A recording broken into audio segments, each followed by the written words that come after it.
Her sene yollarını gözlerimde bana zor gelir, bana ağır gelir, ağır gelir.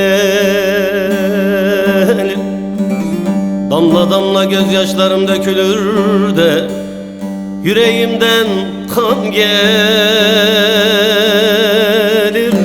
kan gelir, kan gelir. Ellerin yarı gelmiş de bundan bana ne, bundan bana ne, bana ne?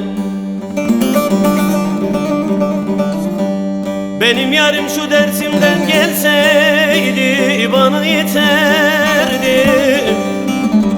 Lele gelmedi, soysuz beni öldürdü. Hay, el güldürdü.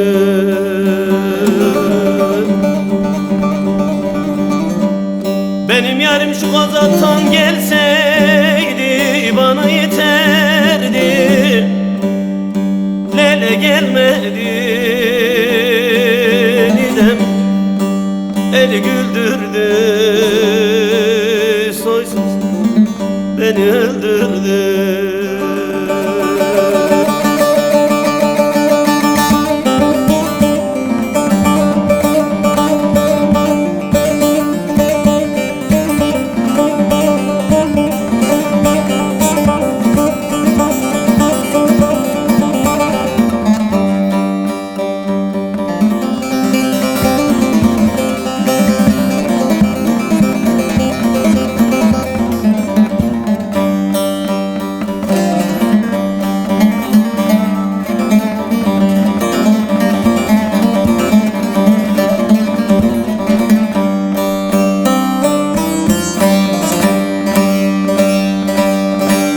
Gittim düzgün babaya bağladım da bendimi, bendimi, bendimi.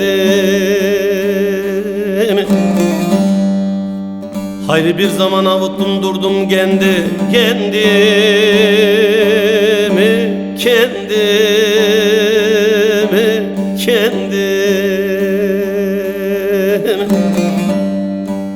Ben kimlere diyeyim kardeş, kardeş, bu gönül derdimi, yürek derdimi, derdimi.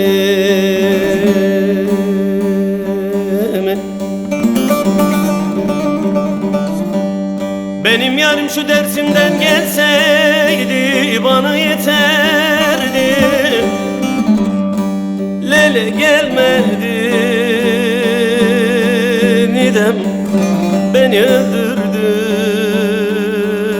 Soysuz el güldürdü.